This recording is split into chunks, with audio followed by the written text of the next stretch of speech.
seja bem-vindo ao curso Pré-ENEM Ciências da Natureza da plataforma Mais IFMG. Meu nome é Amanda e eu estou acompanhando vocês nas aulas de Física. Hoje vamos para a nossa aula de número 5, onde vamos abordar a termodinâmica. Nessa aula, nós vamos aprender o que são as máquinas térmicas, a primeira lei da termodinâmica e a segunda lei da termodinâmica. Nós vamos ver como que a termodinâmica ela foi fundamental na evolução da sociedade, nos mecanismos de produção que a gente tem hoje. Vamos lá? E acredite ou não, a física e a história elas estão muito relacionadas. No final da Idade Média, a construção das primeiras máquinas a vapor possibilitaram a substituição da mão de obra escrava e a produção em larga escala. A produção em larga escala revolucionou toda a construção de uma sociedade. E aí a gente teve o que a gente chama de primeira revolução industrial. Pesquise um pouquinho aí sobre o que são as revoluções industriais e como elas ocorrem, que você vai entender um pouquinho mais sobre o que eu estou falando. Bom, então vamos começar entendendo, né, o que é uma máquina térmica. Máquina térmica, basicamente, são dispositivos que transformam calor em trabalho, beleza? Então eu pego um tipo de energia, que é o calor, que a gente viu na aula retrasada, e faço alguma coisa ali dentro do sistema que esse calor vai ser convertido em trabalho. Para a gente entender melhor como se dá essa conversão em trabalho, vamos lembrar das transformações gasosas, ok? Uma transformação gasosa é quando qualquer uma das variáveis de um gás se modifica. Eu posso modificar a pressão de um gás, o volume de um gás ou a temperatura de um gás. Quando a gente tem um gás ideal, não sei se vocês recordam, quem nunca viu isso, por favor, faça uma revisão, mas a equação de um gás ideal é essa aqui. Pressão vezes o volume é igual a nRT. Isso aqui a gente chama de equação de estado de um gás. Então, eu posso modificar qualquer uma das variáveis desse gás. Por exemplo, eu posso fornecer calor e aumentar a pressão, e aumentar a temperatura desse gás. Os três tipos de transformações que a gente tem principais são a isotérmica, que são aquelas transformações onde a pressão e o volume variam e a temperatura permanece constante. A isocórica ou isovolumétrica, que como o próprio nome diz, é quando o volume permanece constante durante a transformação. A isobárica, que é quando a pressão permanece constante. E eu tenho ainda a adiabática, né, que é quando eu não tenho troca de calor com o meio. Todas essas transformações, eu sugiro que vocês deem uma pesquisada e uma revisada para vocês compreenderem melhor. Mas o que essas transformações têm a ver com uma máquina térmica, professora? Beleza. Uma máquina térmica, basicamente, né, é quando a gente opera uma série de transformações termodinâmicas e a gente tem como produto final um trabalho. É bem simples, tá? Então, imagina que eu tenho um forno aqui com qualquer tipo de combustível. Esse forno, ele vai gerar calor para uma caldeira, por exemplo. Essa caldeira ela vai ter um gás aqui, por exemplo, vapor de água, certo? Esse vapor ele vai se expandir aqui dentro e aí ele vai ser transferido para um cilindro, nesse caso aqui.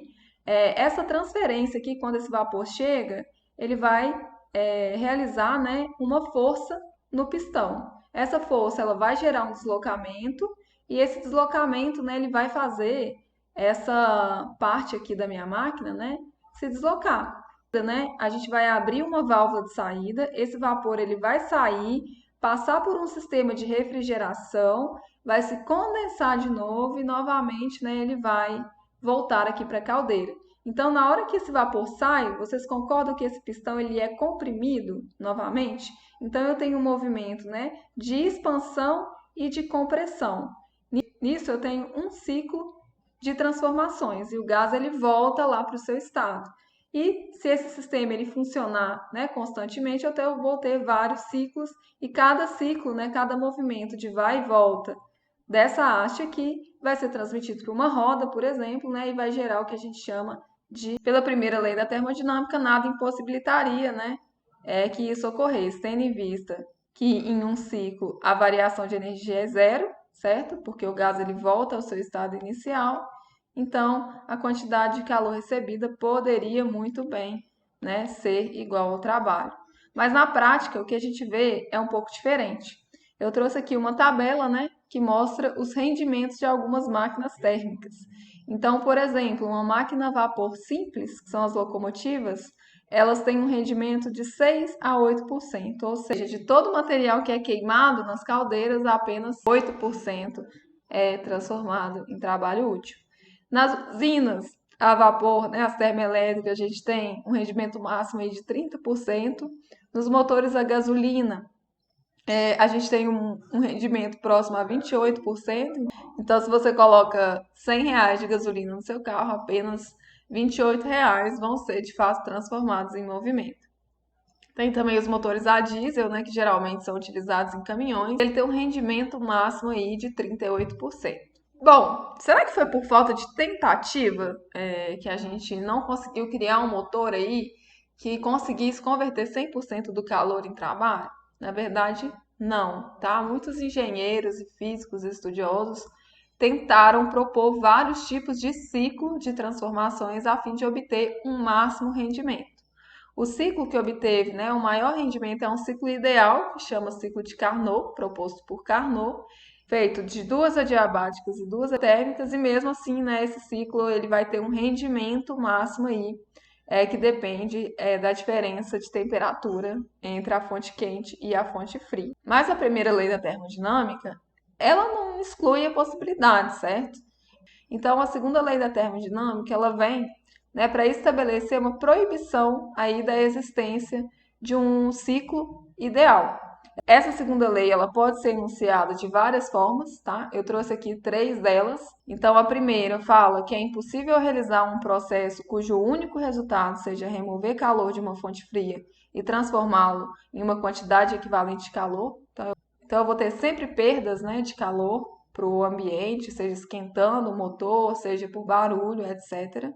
A segundo enunciado dessa segunda lei é que é impossível que o calor flua de uma fonte com uma temperatura menor para uma fonte com temperatura maior. E por terceiro, né, a gente pode concluir então que é impossível construir um dispositivo que opere qualquer ciclo termodinâmico e não produza outros efeitos, além da passagem de calor da fonte fria para a fonte quente. Então, só para resumir, né, a gente viu o que é termodinâmica, a gente compreendeu, né, então, o que é uma máquina térmica, a primeira lei da termodinâmica e a segunda lei da termodinâmica, né, que proíbe a criação de uma máquina térmica ideal.